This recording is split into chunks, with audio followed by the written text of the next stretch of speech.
Hey, hey, hey! It is a special day on our podcast 10 over 10, Living a Full Life with Mike. And Velden? And we have a special episode today, Velden, because we have very special guests. Ang paniniwala ko nga, sila yung pinaka-special guest natin ever. Alright?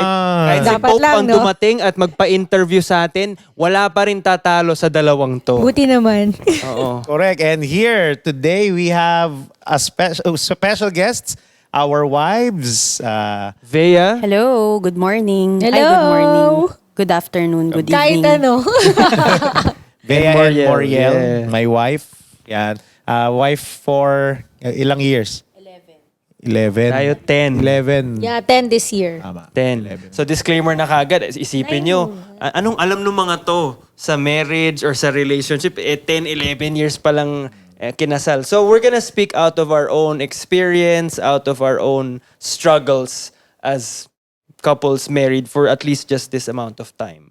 Because today, our discussion will revolve around the topic, how to love your man. Ayan. So, pag-uusapan natin, buhay may asawa. And not only that, so we will also have an episode on how to love your woman. Pero as for this episode, yan ang pag-uusapan natin. Paano mamahalin ng lalaki. So, if you are a wife, so please listen to this and we will be speaking out of our own experiences. Hindi ito set in stone, Mike, na parang ito kailangan yung gawin, mali kayo. Hindi. This is what's working for us and hopefully it can help you. And if you are a husband and you are listening to our podcast, please send this link to your wife para mapakinggan niya at sabihin mo, ganito ko gusto, mahalin mo ako. Parang ganyan. So, Yan, kaya nga tayo pinaupo dito eh. Oo para nga. alam natin kagad paano natin sila mamahalin. oo, actually, matututo. Ganda ng strategy nyo. Para matuto sila. Pero andito din sila para i-confirm at or barilin kung meron ba kaming maling sinasabi o kung di ba totoo yung sinasabi namin. Ayan. Actually, when we were planning this episode and you said we wanted to talk about this idea of how to love your man, for me, parang sa akin, mas maraming, it's actually very interesting kasi parang mas maraming literature, maraming content out there on loving your woman. I don't know, that's just my thinking or assumption. So I'm thinking, why is this needed to be discussed? Kumbaga, isn't it already, ayun nga, baka walang masyadong nakakalam. Ako, I think this is very important because when the marriage is solid, the whole family follows. So if you know how to love your husband, then you get to keep the marriage not just intact, you will have a thriving marriage. And then when the marriage is good, it overflows to every facet of our lives, especially also into the society. Right. And the society is breaking down nowadays because there are no solid families. And it all starts with the husband and wife. But what many people don't understand is that minsan akala nila masama yung lalaki. And most of the time, some men, because they are wounded, they become fathers. Later on, they walk away, they don't fulfill their manly obligations and Right. leadership. Kasi baka mamaya, nagkulang din kasi yung wife sa pagmamahal. And ako naniniwala ko, if the husband is just more loved, then maybe he could have stepped up even more. Right. And I think it's very relevant to many of, I guess, couples today. Kasi nga, madalas the man is a mystery.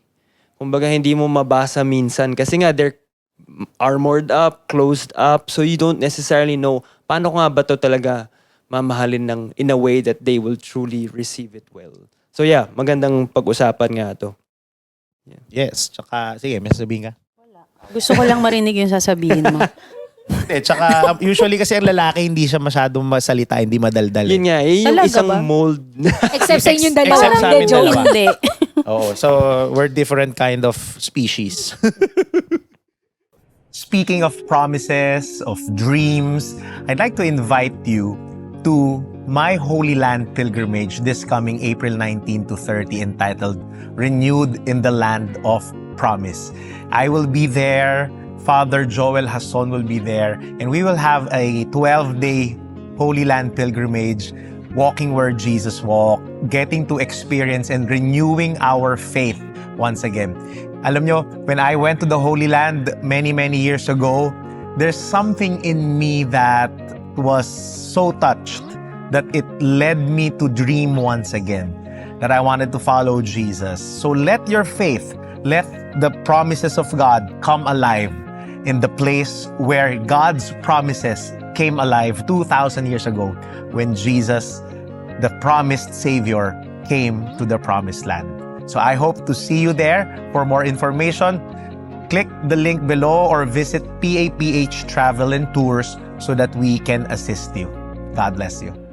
Yeah, I think one thing you mentioned here is there are basic needs that men have, and it's fulfilling these needs na men feel loved or receive love well. Yes, I'd like to discuss 5 basic needs ng mga lalaki. So this is generally base sa mga survey na kung ano talaga usually kailangan ng lalaki. And let me enumerate these 5 to us. First is sexual fulfillment. Naku, favorite niya yan. Favorite nyo yun. Favorite namin yan. Kaya nga number 1. Diyan marami akong masasabi. Mamaya. Sige, mamaya. Number 2, yung sexual fulfillment, ano siya, self-explanatory. Number 2 is recreational companionship. Ano tong recreational companionship? Usually, men love to play. Nung bata tayo, di ba? Yan ang love language natin. We want to play. And pag tanda natin, di ba? Marami ka mga nakikita mga lalaki, they still play. And depende kung anong hobbies niya. So, usually, ang mga lalaki, gusto nila, interesado din yung mga misis nila. Yeah, Or right. sinusuportahan Same page kayo dun. Oh. yung kanilang play. Parang ganyan. Number 3, ito, importante sa atin, an attractive spouse. Okay, Yan. quite Kailangan- controversial on this point, but you might wanna clarify. Oo. And kaya nga sila yung pinakasalan natin, di ba? Kasi real talk lang. Talaga ang mga lalaki, we fall in love first with our eyes. And then, pero at alam naman natin to, hindi naman siya And all and be all of everything. correct. Oo, kasi kailangan pa rin yung character pa rin nun. Pero bare minimum yan eh. 'Di ba? Bare minimum yan para sa ating mga lalaki kasi syempre sabi nga nila, your wife is the reflection of you as a man. So kaya especially when we go out and then makita nila na maayos yung mga misis natin, maganda, nag-aayos. So it's sort of a reflection of us. We are really proud na nakikita kasama natin na ganda yung mga asawa natin, 'di ba? And not only that, syempre, 'di ba, yung uuwi, pinakasalan mo sila, nagustuhan mo nga sila kaya mo nga pinakasalan, 'di ba? Tapos pag tagal ng panahon, hindi na nag-aayos. Pag uwi mo, amoy adobo, maasim, hindi naliligo. 'Di ba? Parang ganyan. Grabe naman. Paano kung bagong luto lang? Biro lang. Biro lang yan. But it's good you mentioned that kasi madalas, and I speak I guess for some of our listeners na you put your best foot forward as a woman or as a man on your dating season. Pag boyfriend-girlfriend kayo or nagliligawan, but then pag kinasal na, pag alam mong sure na kayo forever magkakasama, dun nagkakaroon ng lapses or nagiging complacent na tayo. Oo nga. 'Di ba? Parang may hugot. Next week pa yung How to Love Your Woman, ha? Pinapanak. So no, it's good to and it goes both ways na we take care of ourselves because we share ourselves to our spouses, 'di ba? Correct. Oh, 'yun. Number 4 is this. Mamaya isa-isayin natin yan eh. Number 4 is this domestic support. So, we as men, we want the house taken care of, the kids taken care of. So, and usually, di ba, in the traditional sense of a family, talagang the wife is the homemaker. But of course, with the modern society, na-blur yung lines. Ayan, mamaya pag-uusapan natin yan. Pero importante sa atin, maayos yung bahay. Diba? Number 5 is this, and for me, ewan ko, pati rin sa'yo, alam ko, this is important, is admiration. That you affirm us, that you value us. Sinasabi ninyo sana sa amin yun. And pinararamdam ninyo sa amin yung admiration na yun. You remind us of our greatness and you thank us for what we do, for you, for the family, for the household. Ganyan. So, Siguro i-rank natin. Or gusto mo ba, quick game, itanong natin sa kanila. Itanong natin sa kanila. kayo nga. Kayo, kami ba tatanungin mag-rank? namin kayo. Ano sa Oo, tingin nyo? oo. Ano ang ranking namin doon? So, sige. yung 5 ulit sexual fulfillment, recreational companionship, attractive spouse, domestic support, and admiration. Lim couple muna. So, Muriel, go. Anong tingin mo ang ranking Number one. ng Number asawa mo? 1, admiration. Admiration. Number 1. Number 2, sexual fulfillment. Tama ba? O baka 1 yung Mamaya sexual natin fulfillment. i-check. Number 3 yung domestic support. 4, ano yung dalawa? Ayun. Attractive spouse. Attractive spouse. Tsaka recreational companionship. 5th yung recreational companionship. Mali. Mali. Ang number 1 ko talaga sex. Talaga? Bakit? Akala ko nag-joke ka, seryoso ka, no? Okay. seryoso. Okay, Ano saka. naman eh. Ayan, Kaya nga naka-4 na tayo eh. Ito pang-4 na po ito. So 3 na po anak namin. Pang-4 ito So, ibig on the sabihin way. na fulfill ko yon. Oo naman, di ba? I will proudly say that you really fulfill your obligation and my needs as a man. So, yan. Yun talaga number 1 sa akin. Tapos number 2, Pala yun, number 2 yung one. admiration. Yan. Importante sa akin yun. Yung sinasabi mo sa akin na ang galing-galing ko, ganyan, di ba? Ngayon ko lang nalaman yun, O parang ganyan. You thank me. Tapos in a gentle, loving manner at hindi pagalit. Bakit So, parang may laman yun? Hindi, wala lang. Sinasabi ko lang. Di ba? Tapos, number 3 sa akin, domestic support. How you take care of the household. Yan. And number 4 is recreational companionship. Ito, mahalaga sa amin to, no? Kasi kami, tawag dito, we work out together.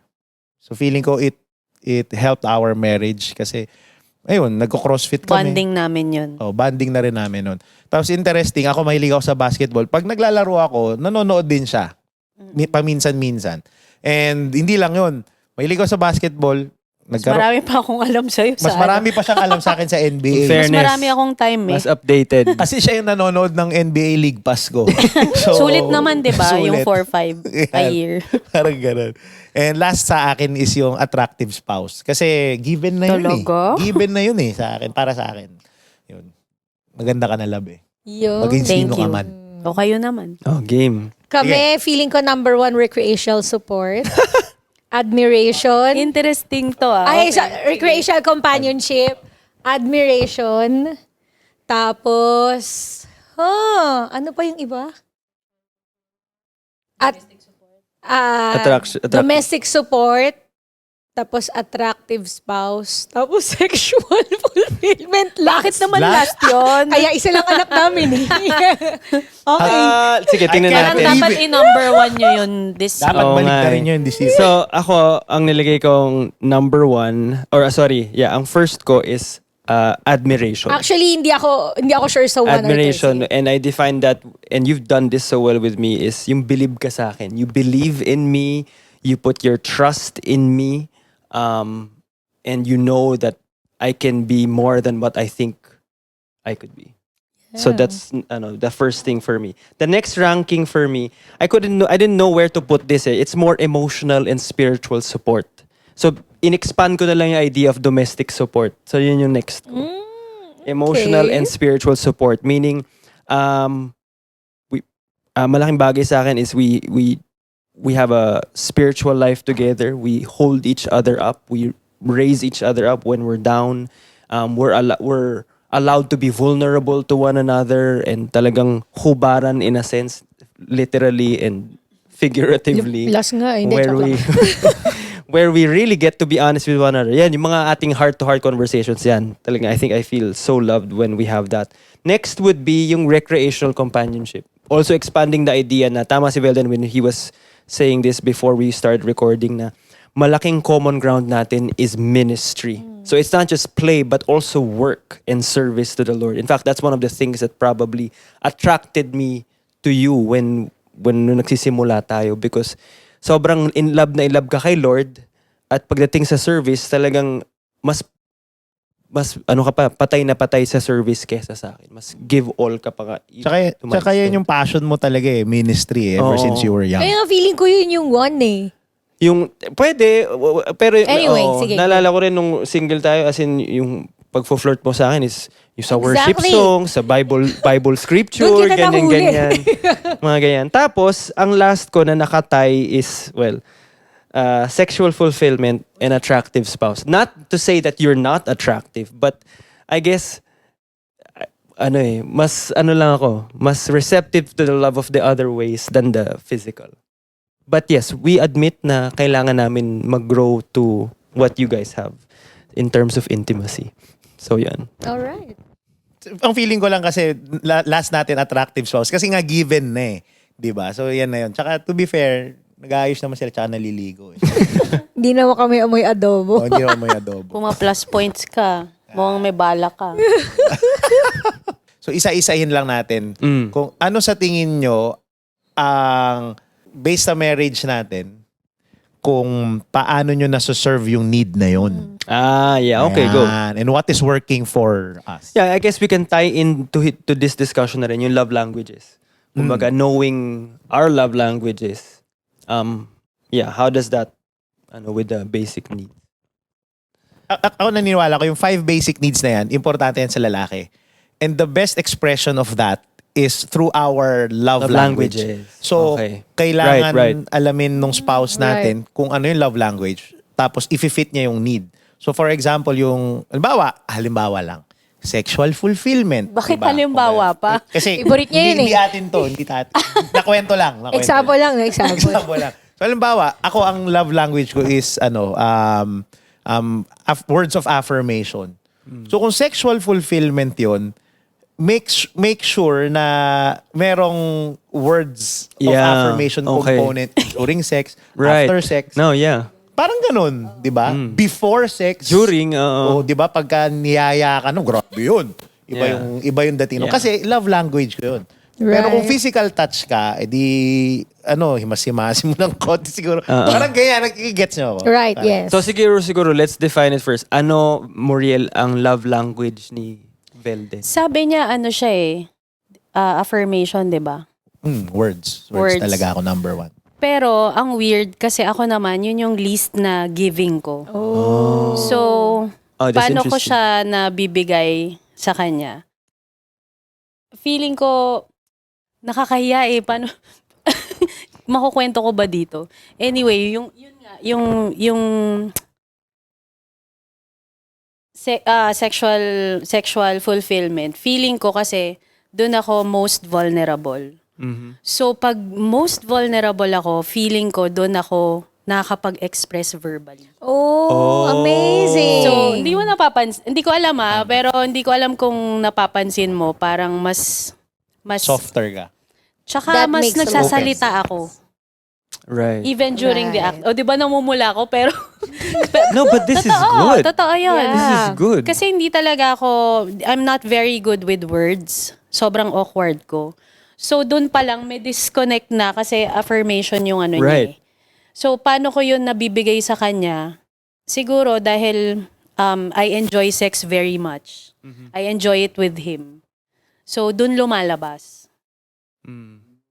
Interesting yan. This is Diba? good that we're saying this, kasi that means sex, and I want to make this clear, is not just a physical pursuit.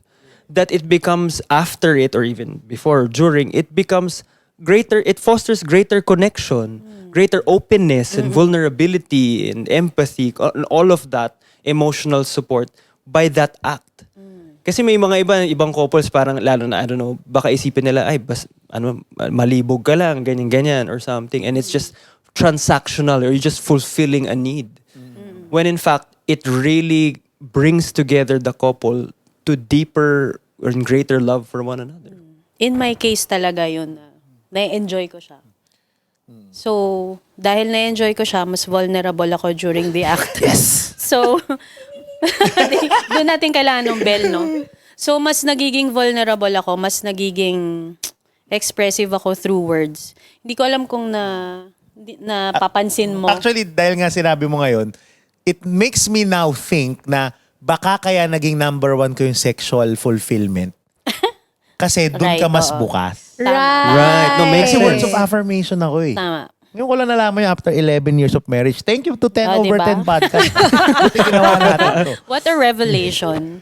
Pero kasi para sa mga kalaman ng iba, ako yung mas communicative. Preacher ako eh. Mas lalaki ako sa So, siya feeling ko. Hindi siya expressive. Hindi ako expressive. Ako yung mas nagsha-shutdown. Siya yung mas open to... To communication. Kaya minsan nagugulat ako. Totoo lang. Minsan nagugulat ako. Bawa, ang sungit-sungit niya sa akin buong araw. Tapos sa gabi, merong action. Di ba? Oh, wow. Hindi Tapos- mangyayari sa amin yun. Hindi yun pwede sa amin. Tapos biglang, parang, ang bait pala naman pala nito. Parang alam Grabe niya ka bigla. naman. Hindi, biro lang. Pero you get what I'm totoo saying. yun. Kung let's say nag-away kayo, may problema, tapos somehow it leads to that, parang nare-revisit niyo yun with more grace. Correct. With more forgiveness with one another. And even so, let's say pag walang away or problema, let's say you have a consistent, healthy, good sex life, mas less yung away. Correct. 'Di ba? Kasi, ewan ko, parang mas may closeness talaga eh. Correct. Kayo naman, on sexual fulfillment, so how does it play out in your marriage?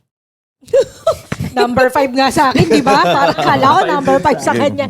Sobrang para kasi kami Ayaw mo, Mike? Hindi, gusto. Ay, grabe. Pero it's not that I'm saying na hindi siya open to it. In fact, we'll talk about that later for our audience, yung mga nawi-weaponize, yung mga sex, yung mga ganyan. Pero Actually, sa amin, na natin kaya pag-usapan. oh, sige, yun muna. Yeah. Kasi hindi naman, well, doesn't really apply to us, but from what you mentioned, it's a beautiful picture. Kasi nga, marami sa mga ibang couples na, yun, parang nahihiyam kumalabit, kumbaga, withhold. So, what can you say about that? Kasi kayo, very open. Bago ko sagutin yan, gusto ko muna malaman yung Yung dynamic namin. no?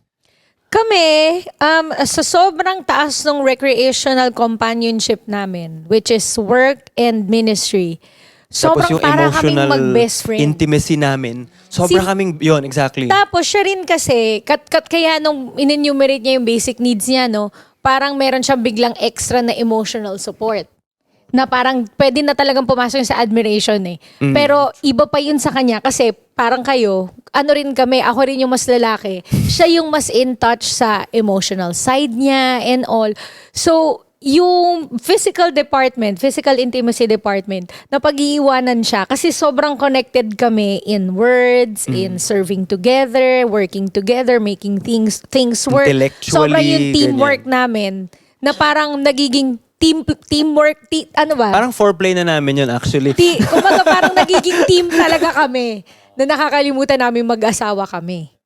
Sobrang connected nyo na parang hindi nyo na kailangan yung physical act of intimacy because you are so close at spirit and heart. Yes. If at all there's a need for it, yun na nga, it's more dealing with pag nag-aaway kami. I think we talked about this before na when we have a healthy, regular sex life, it leads to lesser fights, lesser disagreements. We're more on the same page. We're more gracious to one another, ganyan. So dumadating kami sa point na nakakalimutan namin. Dati as in dumadating na 2 weeks, 3 weeks, wala.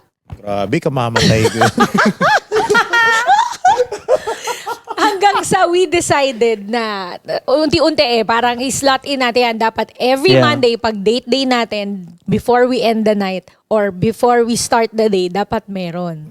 So at least walang may once a week. Hanggang sa that improved later on na mas nagiging spontaneous na pag merong nangalabit, okay, game. Oh. So that's, ganun ang aming history. Yeah, it's not to say that I don't desire you. I do. Pero yun nga, tama ka na meron na tayong intimate connection in terms of spirituality and emotions and on an intellectual level na okay, parang minsan nga napag-iiwanan yung physical. But what more, di ba? What beauty it would be for our marriage if pati yun. Di ba? Kasi of course, sex is a unitive act eh. Exactly. So, if without sex, you are already so united, what more? Lalo na kung... Yeah, that's diba? true. So, yun eh. Akala kasi nung iba... Sige. Ito ang feeling ko na karamihan misconception ng mga babae. Na ang feeling nila, yung mga lalaki malibog lang. Na gusto lang mga labit, na for pleasure lang. Parang pagkatapos makamot yung kate, okay na. Yeah. Hindi yun eh. For us men, it's our connection. It's our deeper connection with each other. And that's the real purpose of sex, yung unitive and procreative function. Yeah. Nagkataon lang sa amin, sumobra yung procreative function eh. Kaya 4 na eh. Ayaw mo ba? Hindi.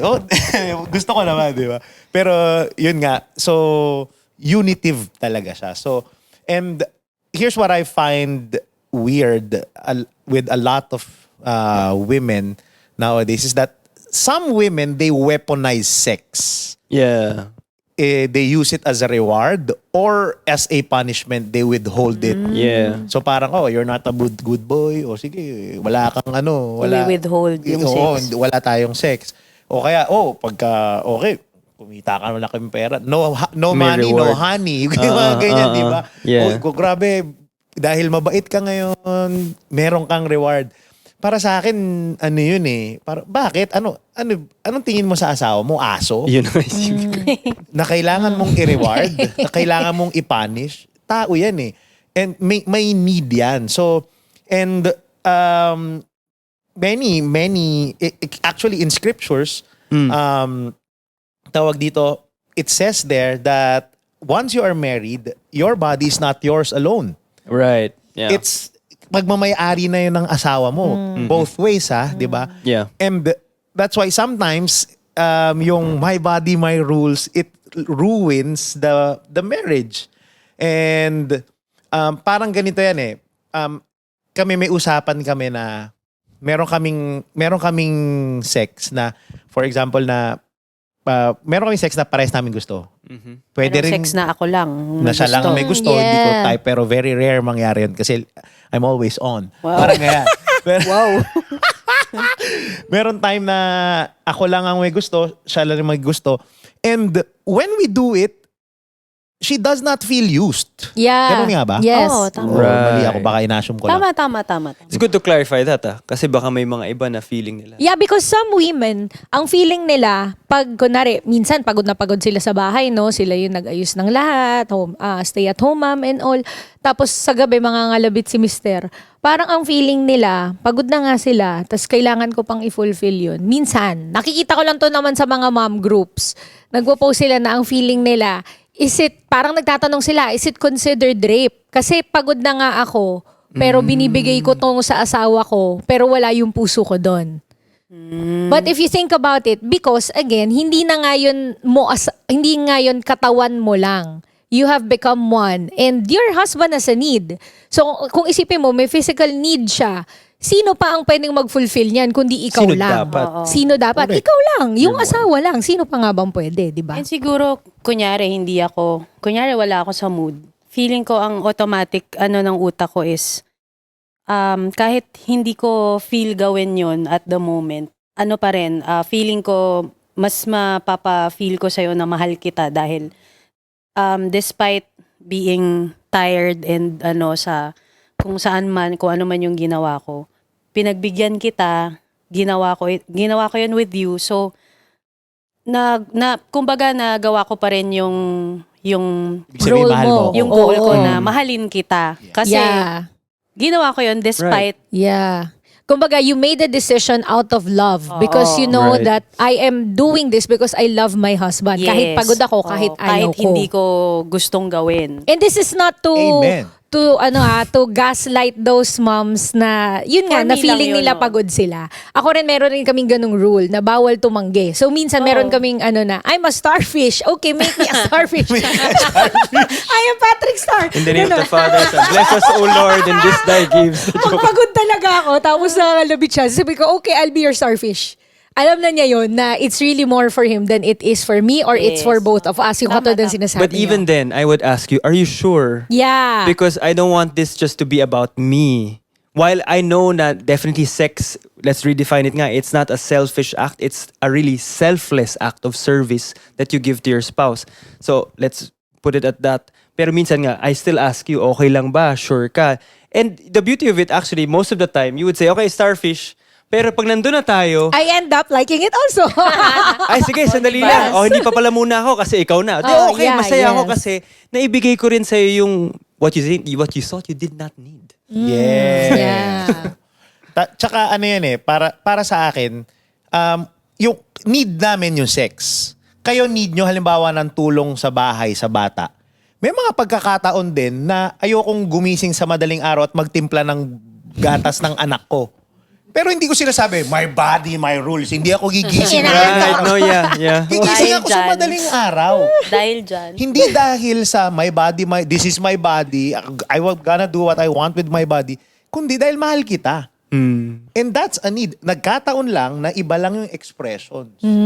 So is that considered slavery? Kung sinasabing rape yun, is that slavery na nagigising ako ng madaling araw para to do some chores? No. I'm doing it for love because I know that you need it. Kasi, yun nga, ganun naman ang mag-asawa eh. So, we do things that we do not like, we don't feel like doing, not because out of obligation, because truly, deeply, we love each other. Right. So the title of this episode will now be Sexually Parang tumambay Fulfilling tayo Your sa Man. sexual fulfillment. Biro lang. Dahil dyan, gusto ko na i-move on. Napatagal tayo dun. Sige. Next naman, recreational companionship. Sige.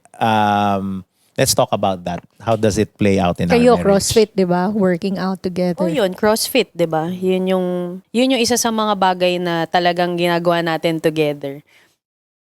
And I think, Nakakatulong din sa amin kasi covered niya yung physical Yeah. physical ano namin, yung married health. life namin, health namin.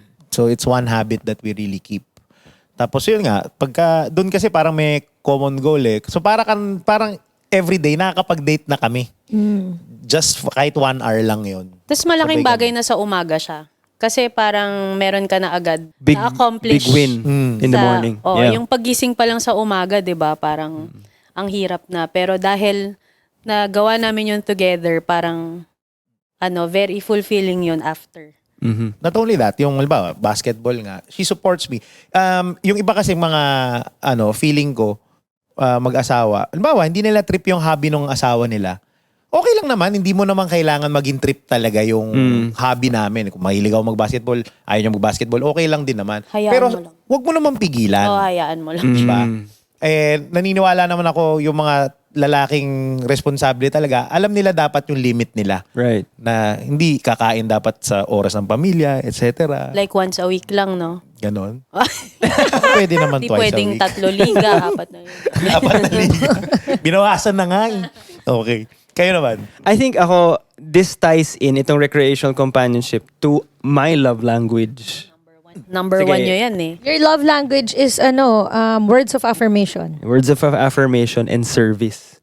So whenever we're in ministry, whether in our feast worship, and we're working together, and then you honor me, you appreciate what I get to do, that means so much to me.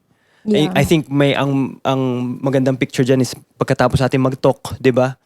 Parang sa atin, let's say on a bad Sunday, we felt like it didn't land, it didn't work, hindi maganda yung pagka-deliver natin.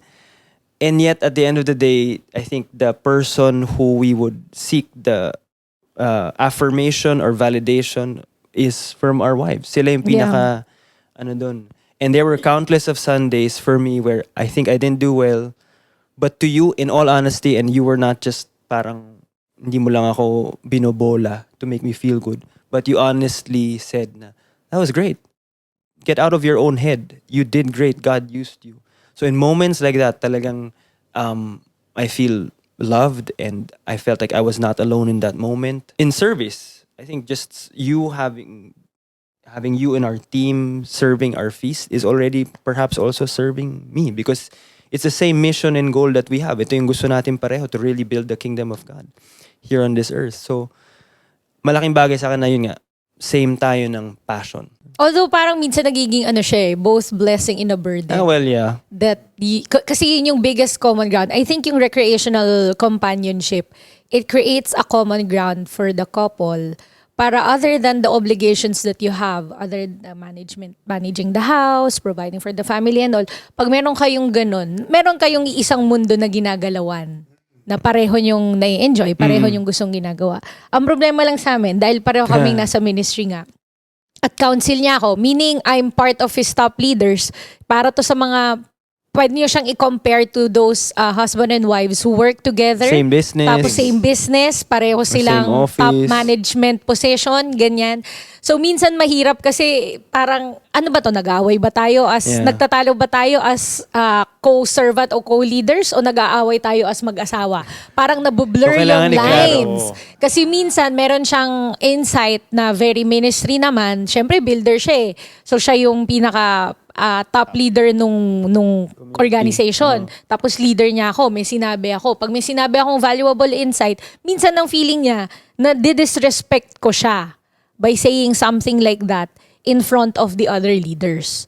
And so dahil doon, natuto din ako na to choose when to speak up and when to shut up. Kasi alam ko na pag sinabi ko to, pwedeng ma-feel niya na napapahiya siya sa harapan ng ibang leaders. Pero ang gagawin ko, pipiliin ko na lang kung kailan ko sasabihin at saka kung sasabihin ko pa nga ba. Kasi baka naman, hindi ko naman ikamamatay kung hindi ko sabihin yung valuable insight ko eh. Kumbaga sa akin, mas mahalaga yung bilib niya sa sarili niya kesa dun sa input ko as a leader. Ganda nun. So yeah. Right. And then timing is everything also, I think. It's not that I don't want to hear it. I actually value your insight. Pero in those moments, baka it has to be said perhaps pag tayong dalawa lang. Or... Yeah, kasi pag later on naman, magtatanong din siya sa akin, sasabihin ko rin yun. Pero hindi na sa harapan ng ibang lahat ng mga tao. So, hindi na niya ma-feel yung napahiya siya or na-disrespect siya. Next is yung attractive spouse. So, ako, Given na eh, sige, no? sa akin, given na yun. Sige, how do you think it plays out in our marriage? Siyempre, happy ako kapag nakikita ko na proud ka sa akin or hindi mo ko kinakahiya. So, I'm taking care of myself as much as possible kahit na sobrang minsan talagang hindi lo siyang proof eh. Talagang pag may 3 kang anak, minsan mapapabayaan mo talaga yung sarili mo. But then intentional ako sa maintain yung itsura ko na maayos ako para kasi alam kong gusto mo na nag-aayos ako. So, totoo ba na that you dress for your husband or you dress for Well, I dress for other myself women? para yun ang tama. para I feel good. Feel good. Oo, yun naman ang goal ko. Gusto ko I feel good about myself. Sorry. Pagka ganun, mas maayos akong tao. You dress Diba? good, you feel good, and then you act good. Yes. Diba? Galing. Yun. Thank you, love. You're Sa always atin, beautiful. again, given, but then I have nothing to complain when it comes to having an attractive spouse and dressing up. Kasi mas fashion forward ka nga sa amin lahat eh. Wow. Kumbaga, ang if at all na binibihisan pa kita is minsan yung pananalita mo. Jolux ka daw eh. If I can Jolux just ka be pala eh. honest. Kasi yung bihis talagang, wow, ganda mo talaga. Ang galing mo Naloloka pumorma. talaga siya sa akin eh. Yung So parang mga minsan canto words, sasabihin- mga kanal words ko. That's so ladylike. Joke ko na, napaka-ladylike na sinabi mo. So, yun. Sorry, Mike. It's our culture. So, it's not you, it's us. It's our family. And thankfully, she's open to that. So, she's open to the correction and all. Yan. Pang-geng-geng kasi yung salita mo eh. Geng-geng. Hindi ka pwede sa BGC Oo na. nga eh. Nako. Naku po. Baka di ako papasukin. Yan. Anyway, next is domestic support. Ito, magandang topic to. Managing the household, etc. How do you think it plays out in our marriage in domestic support, and how do you think you're playing your part? Ako siguro, the moment na natutunan ko to embrace yung season ko ngayon. Kasi I used to be very career-oriented, very competitive ako. Gusto ko, parang obsessed ako dun sa, yun nga yung sinasabi ko na lagi, I'm always obsessed to become someone. I-prove yung sarili ko na marami akong kayang gawin, ganyan. Pero at the end of the day, we chose marriage. I chose marriage as my, yung life vocation ko. Yeah. So, feeling ko, the moment that I realized na I'm in this season now, this is where I am called, this is what God is calling me to do, which is to be siguro hands-on na nanay. Kasi mahirap 3 na sila 4 pa nga So, maraming bagay na hindi ko na nagagawa, na ginagawa ko dati. And nung natutunan kong i-accept yun na, you don't need to be this and that kasi ito yung season mo ngayon, ito yung calling mo. So, kailangan mo i-embrace yan in order to support your husband. So that he can do more and he can do whatever he needs to do in the ministry.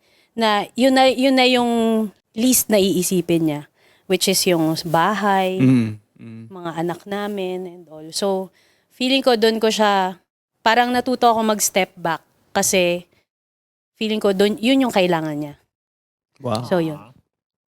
At, Iyak ka na. to be fair, talagang she's a really good in domestic support kasi talagang I came from a background very patriarchal, 'di ba? Daddy natin talaga siya ang breadwinner, talagang trabaho, brings in the money. So, parang ako, yun din ang mold ko. I want to bring in the money, ganyan, trabaho, tapos meron pa akong mission, ministry.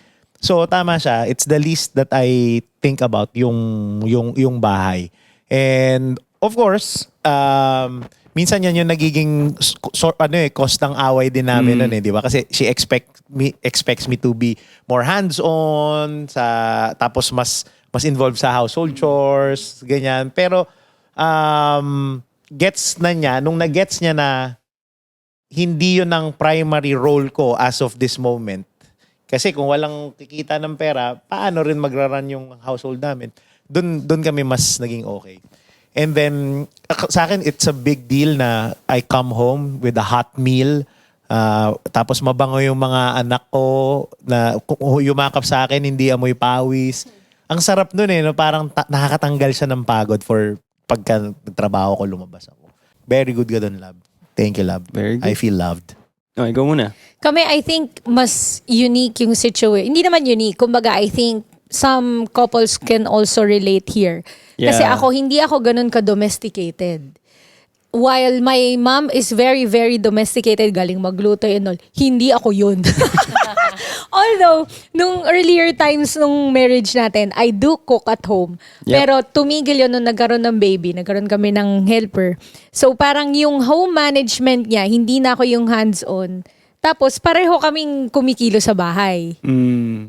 Di ba, no? Yeah, actually, it's become a partnership. So it's not a clear delineation as compared sa inyo na very you would say traditional setup na klaro ganito. Sa atin, parang we make it clear by, okay, sa bahay, ano yung sa'yo, ano yung sa akin. right. So for example, So, kunwari, meal planning, ako yun. Pera, budgeting, siya yun. Pag homework ni Kyler, hati kami. Minsan Depende sa minsan topic. ako, depende sa Ang sarap topic. naman nun. Depende sa topic. Kasi pag math, hindi ko kaya yun. Pag sa akin mo din Oy, hindi binabasa. napipilitan ako. So yun, meron lang clear cut kung sino ang sino. So yeah, I Tapos, wanna actually put that on a spotlight. Kasi it's interesting na yun ang kinagisnan mo having a more patriarchal family and ganun yung setup na kinagisnan mo. Oo. Sa amin, it was modeled to me na parehong si mommy daddy was working and parehong si mommy daddy were at home. Right. So, ganun din yung parang naging setup namin.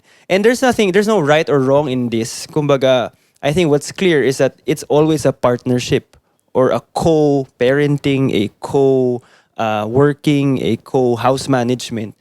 As long as pinag-usapan Yun, yung clear mag-asawa, communication, sino ang no? may responsibilidad ng bawat isang bagay. Kasi katulad nila, clear sa kanila na si Moriel, iniwan niya yung career niya. Tapos dito ako, tapos in-embrace niya yun. Kaya walang samaan ng loob. Right. Kasi minsan may mga couples na parang yun na pala yung expectation ng asawa dun sa wife, pero hindi yun pa na-embrace ng wife. Kaya nagkakaroon ng samaan ng loob. I think early on in our marriage, I mentioned to you, it's okay if you don't know how to cook.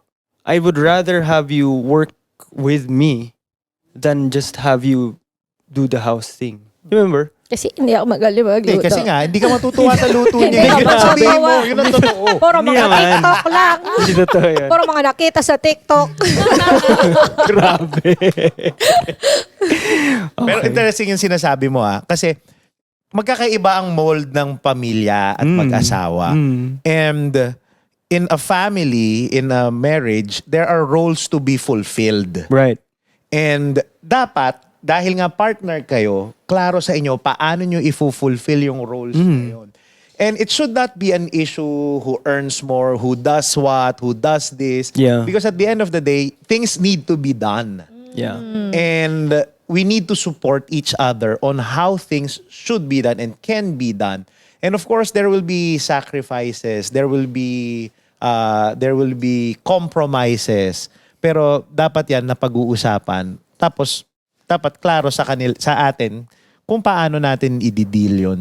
Paano natin ihahatiin. At pag napag-usapan na, embrace natin fully. The role. Yeah, that's The role. right. At walang sumbatan na, ikaw kasi, hindi mo ginawa to, ganyan. Doon nagkakatalo kasi. Yeah. Diba? Alright, next. Next. Next is, ano na ba? Admiration. Admiration. Last na ito, to, no? ito na yung last. Oo, Okay. oo. Ikaw, sa tingin mo ba, do you admire me enough? We all do, man. We Yeah. all do. Really. Sabi ko nga, hindi ako magaling Sa in words. expressing yung through words. So, paano nga ba? Ikaw, tatanungin kita, paano ko nga ba? Kasi di ba sabi mo, nag-adjust yung ano mo. Yung, Expectation ko? Hindi, tsaka yung love language mo. oo. Di ba lagi mo sinasabi yun na parang dahil hindi ako masyadong affirmative through words, nagsishift Nagsishift. yung ano mo. Nagigets ko yung sinasabi mo. Actually, dyan nga siya talaga pinaka mahina sa Yan words of talaga yung, affirmation, admiration. Tapos minsan, minsan iba pa yung tono niya. Yung tono- Sobrang awkward ko kasi. Minsan kasi mataas yung tono niya. Akala ko galit siya, hindi pa pala siya galit noon. Pero diba? minsan may mga Sabi gusto ganyan. kong sabihin sa'yo na na gusto ko talaga sabihin pero hindi ko masabi. Nahihiya ako. Oh, nahihiya siya. Na-awkward siya. Hindi dahil masama akong tao, dahil ayoko lang sabihin. Pero gusto ko sabihin pero hindi ko alam paano. Hindi ko alam kung nagigets nyo pero ganun ako as a person. So, hindi mo na sinasabi. Kahit Na parang- napapugian ka sa akin, hindi mo na sinasabi. Na-awkwardan ako dun sa feeling na parang baka i-take niya as nang bobola ako or... Right. No, yeah. Kasi yeah. hindi nga ako magaling mag-express ng ganon. So parang ayoko yung, ang kore naman ito, binobola ba ako nito? Or, kasi sobrang awkward ko, ganon ako. Ganun, guys. So hindi ako maano through words. So pinapakita ko through actions talaga. Yeah. Paano ba?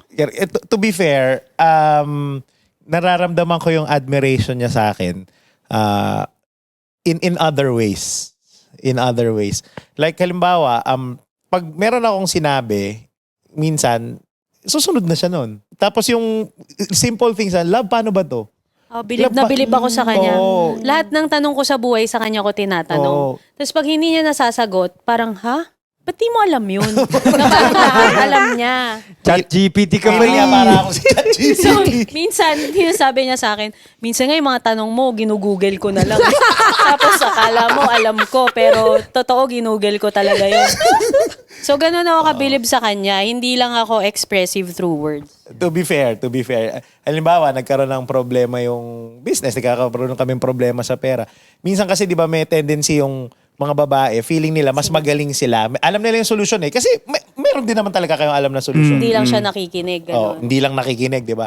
Pero minsan, meron akong desisyon Na mali. na kahit mali, sinusuportahan niya. Never niyang maririnig sa akin. Never niya ako naringgan. Ever na. Wow. Sabi ko sa'yo mali ka eh. Yan. Wow. Na parang, di ka kasi nakinig sa akin. I Siya told you parang, so, ganyan. hinahayaan ko siya na sumabog sa mukha niya yung mali niya. Kasi alam naman niya yun eh. Hindi ko na kailangan Oo, ipagdikdikan sa mukha niya. Parang may hugot ko. Mamaya tayo dyan. So tatawa lang ako tapos part din naman yun ng ng journey na nagkakamali ka. So you also have to embrace mo yung greatness niya. Syempre, embrace mo rin yung failure. Wow. niya. And Wow. No, yeah. Yes. Wow. It's Power all part statement of yun. it. It's all part of it. That's So true. ipapa-feel mo lang sa kanya na okay, sige, nagkamali ka. So we can try again. And this true. time siguro do better. Mm, Ganun. To be right, fair, right. ganun talaga siya. So talagang pag sasuggest siya, ayaw ko, gagawin ko yung trip ko, tapos sasabog nga sa mukha ko. Pag sumabog sa mukha ko, ako din naman susolve nun Hindi ko eh. na kailangan sabihin, sabi Hindi na ko sa'yo kailangan eh. sabihin. Right, yes. So ako, mas nakakabangon ako kagad. Kasi alam ko na yung gagawin ko eh. True. Tapos wala nang guilt feeling na. Kasi wala nang ganun. So ayun. So in that way, yun talaga, alam ko, damang-dama ko na bilib siya sa akin. Na it really helps me. Na pagka ganun yung asawa mo kasi parang feeling mo, you can do whatever life asks of you kapag ka ganun yung suporta. You have the I wanna courage. win the world for Yeah. her. Kasi grabe yung suporta niya. I cannot let her down kasi grabe yung tiwala niya sa akin. Galing True. yung sinabi niya na you love your spouse not just on the good days, but even on the worst days. True. Kayo, Same. admiration. Yeah. Admiration. Bilib na bilib ako dyan. Siya lang di naniniwala. Dahil, in all admission, dahil minsan, I struggle also with believing in myself. So, Yeah. that's something that you want to consider also with your spouse. You could be so supportive, your spouse could be so supportive, so loving, na bilib sa'yo, pero kung ikaw rin hindi bilib sa sarili mo, baliwala. Yeah. No, kasi ako, I feel, yun nga, ang root kasi nun is hindi siya naniniwala sa sarili niya. Kaya kahit anong bilib ko sa kanya, he sees me through the lens that I don't believe in him because he doesn't believe in himself. So parang kahit sabihin ko sa kanya na naniniwala ako sa kanya, sa'yo, you give yourself too little credit than you deserve. Kahit sa totoo lang, ang laki-laki mo sa mata ko, ikaw, maliit ang tingin mo sa sarili mo. So, kaya doon nagkakaproblema. So, kaya may mga moments ako nga na gano'n, na katulad rin ng gano'n na pag kunwari meron siyang gustong gawin, sinabi ko, ito gawin mo, hayaan ko rin siya. Pag sumabog, pag sumabog sa mukha mo, di okay. Pero will yun, learn. hindi ko na rin sinasabi yung I told you so. Kasi alam na alam ko nang nasa puso niya na kumbaga sising-sisi na siya. At Yeah. kitang-kita na niya. Kumbaga, you don't need me to confirm what you know already. Yung na kailangan Ingud-ngod. ingud sa mukha. Oo, alam mo naman eh. So, okay. Hindi ko na sasabihin yun. Kumbaga, ang role ko na at that time, pag sumabog na sa mukha niya, is to support him, to catch him at his weakness. Kasi yun na yung time na vulnerable siya, basag siya and all. So, ang role ko na nun eh, saluhin siya. Thank you. So, Thank I you. always ask him that actually. How can I support you better? How can you feel more respected? Although one thing nga is when I speak nicely and kinder, mataray kasi ko eh. Yung Alam parang, namin yun, alam namin yun. sasagot lang ng oo, pero para akong pusang constipated. Ganun sumagot. So yun, lagi I siyang, always say that, can you just say that in a kinder way? So yun, magtotone down ako na, okay, yes, oo nga pala, yes. Thank you. Actually, I value and really appreciate how you support me and admire. Nakikringe ako sa word na admire, pero totoo yun. Kailangan, I think I have to face up to that. That is a need. Ang gusto ko i-highlight lang between us two couples is nakita mo yung, and this is na, hindi sa nagtataas ako sa sariling bangko natin. Pero makikita natin na yung natural disposition natin is always thinking of the other. It's always selfless. And I make mention of that kasi may mga ibang marriages or people, perhaps couples, who come into marriage and say, you love me, you serve me, it's always like papunta sa kanila. But then, I think in much of our discussion so far, makikita mo yung imbis na sasabihin mo, it's your fault or ganyan, it's always thinking of what's best for the other. It's willing the good of the other always. And I think that's what makes our marriages work. Amen. Instead of asking, how can my spouse love me more? How can I Yeah. get this from my spouse? Baligtad eh. How can I love my spouse more? To cap this off, so we discuss the 5 basic needs. On a nutshell, what do you think is the best way to love a man in one word? I think, well, this comes from a landmark book or teaching that I think we went through before, yung kay Dr. Emerson Emerson Eggerichs. Yung Eggerichs. Love and Respect. I don't remember it fully. Perhaps you can discuss it even more. Pero I think for me, yeah, it is respect. Nandun yung andun yung emotional, naka-tie in dun yung emotional, spiritual support, yung admiration, yung belief. I think it will all boil down to respect. And it's not like a machismo na, oh, respect me, parang ganun. It's not like a self-centered thing or ego or stroking my ego. I think it's, explain eh. Ikaw, baka ikaw Yung love and respect kasi parang it's not that we don't need to be loved, and that you don't need to be respected. It's just that men are more motivated to love you more if you respect us more. And as a man, we want to give the world to you. And we cannot give the world to you if you are putting us down. Constantly, we men, tayong mga lalaki, we are trying to prove ourselves. When we were younger, ang question sa utak natin palagi is, do I have what it takes? Kaya ko ba to? Kaya nga ang competition natin mga lalaki, pagalingan, sino number one, sino pinakamagaling, sino ang bida. Ganun ang lalaki, very competitive eh. And so all throughout, until we grow older, yun ang tanong natin, do I have what it takes?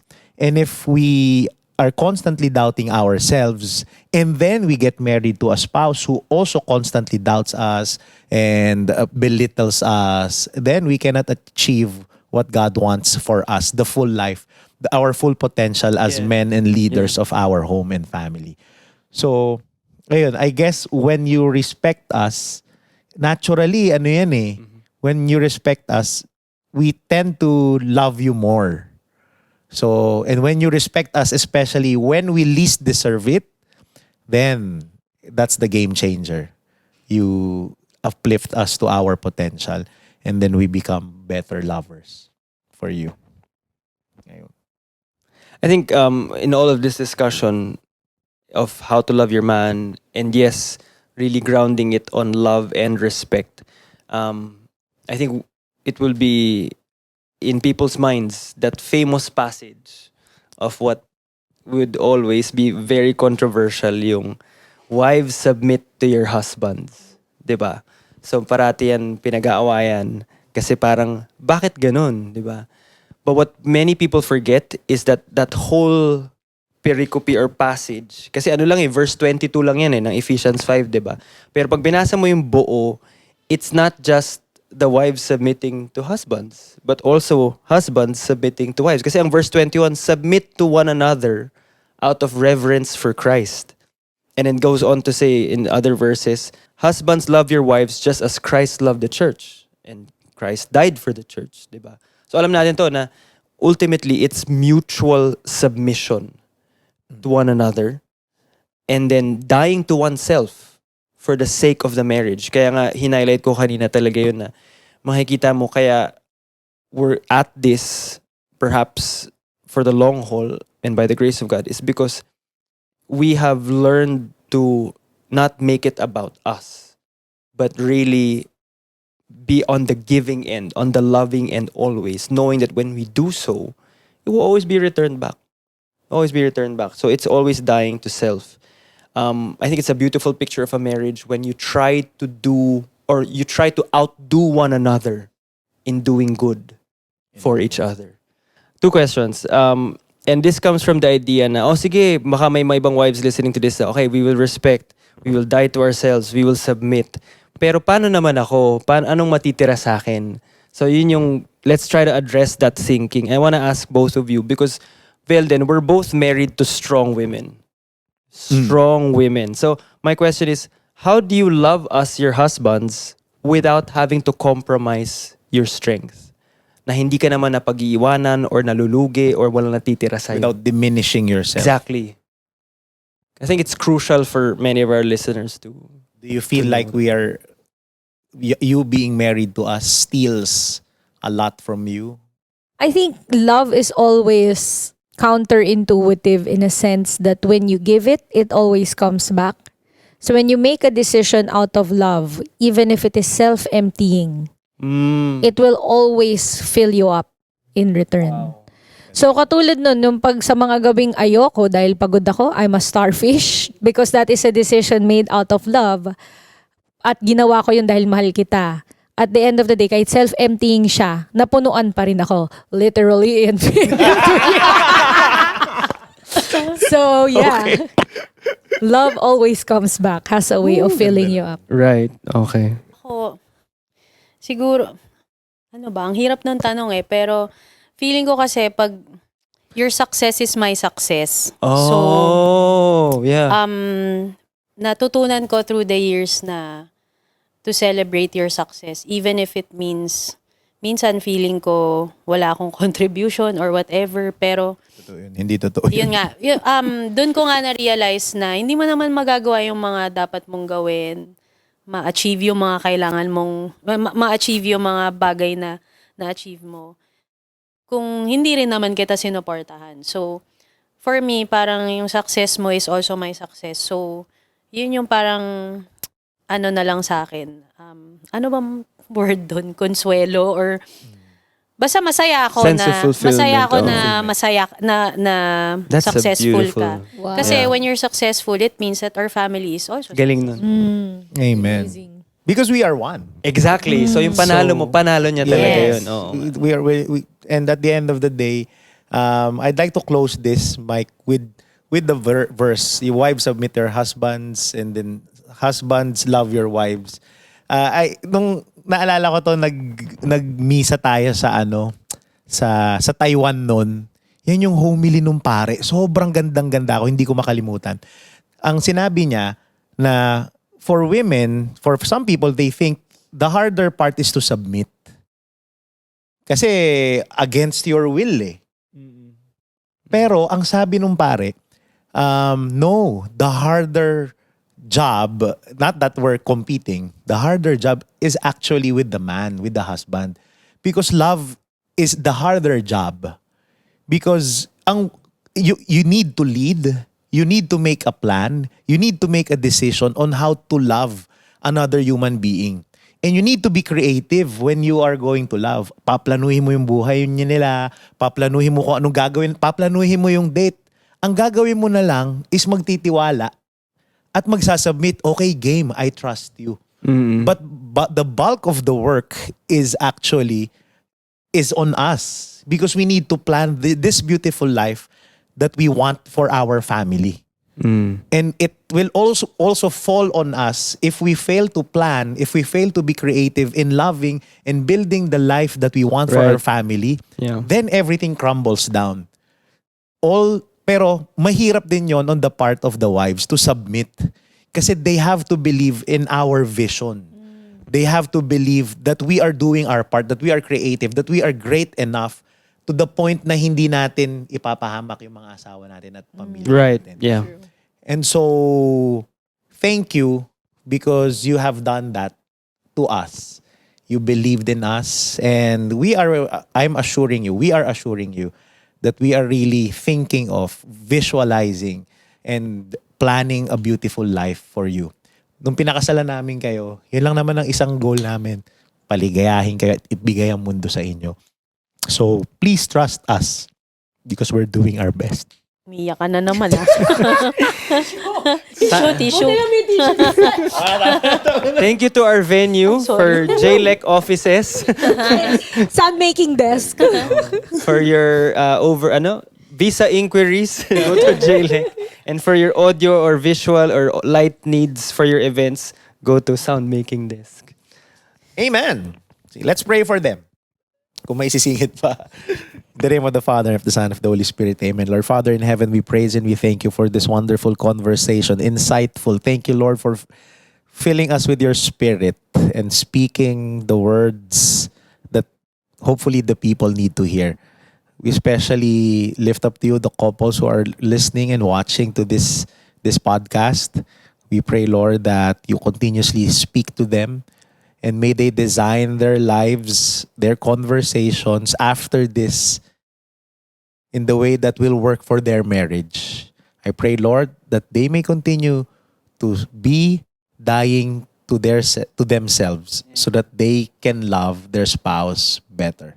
Bless them in every single way. This we pray in Jesus' name.